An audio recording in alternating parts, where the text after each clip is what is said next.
In this video we're going to look at the road to dictatorship. Specifically, it's the first part of two videos where we're looking at how Hitler achieved total control.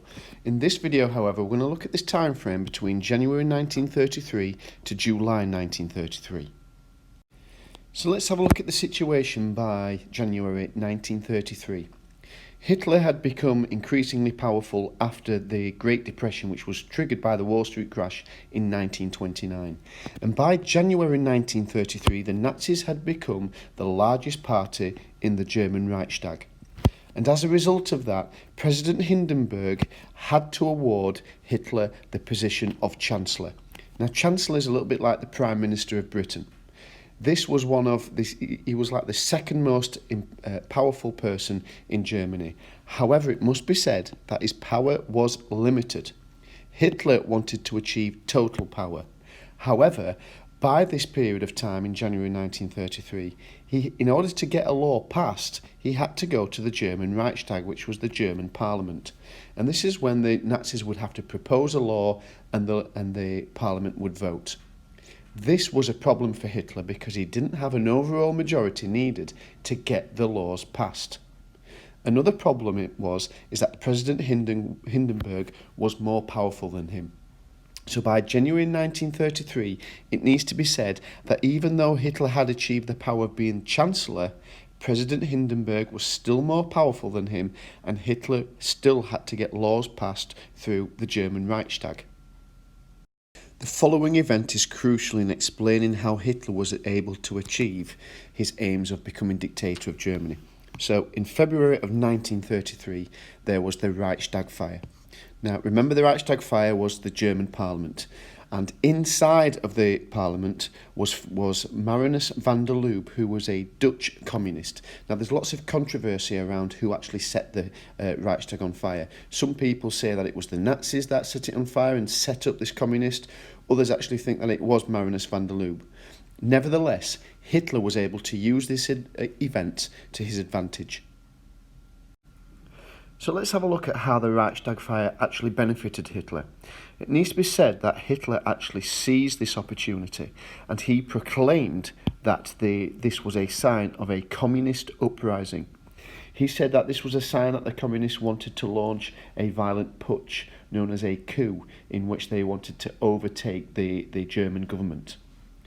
As a result of that, he was able to go to President Hindenburg and he was able to get emergency powers from the president. This allowed Hitler to use his SA, his own private army, his brown shirts, and this would allow him to arrest 4,000 communists. As a result of that, Hitler was therefore able to eliminate his political enemy of the communists. Now, it must be said at this point that Hitler was actually seen as the saviour of Germany. He was able to portray himself as a hero that had saved Germany from a communist plot to overtake the country. But it would have massive consequences in his quest to become dictator of Germany. So with the communists out of the way, this was a key moment which allowed Hitler to ultimately pass the so-called Enabling Act, and this would enable Hitler to pass any law that he wanted to without having to consult the Reichstag. So, the Reichstag fire allowed Hitler to arrest the Communist Party. They'd been put into concentration camps and into prison. Following that, when Hitler proposed the Enabling Act, there was still some opposition in the German Reichstag. However, Hitler was able to use the SA led by Ernst Röhm. The SA intimidated existing members of the Reichstag to vote for this Enabling Act.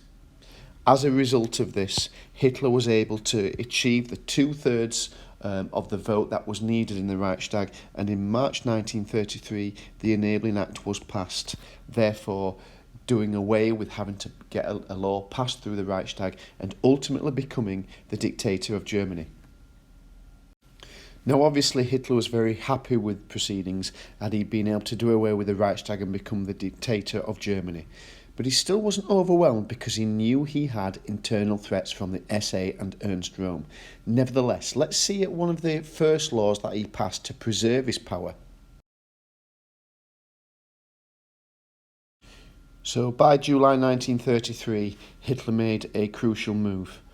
This was where he banned trade unions and he also banned political parties. So political parties like the Social Democrats, and even though the communists had been put into concentration camps, it was now outlawed to belong to a trade union or a political party. Essentially, Germany had now become a one-party state. So in summary, it must be said that the Reichstag fire of 1933 became a crucial event in explaining why Hitler became dictator of Germany. Remember, at the beginning of 1933, Hitler had become the Chancellor, but his power was limited. And even when Hitler had become dictator of Germany, he still faced the external threat from the SA. And we'll look at the consequences of that in the next video.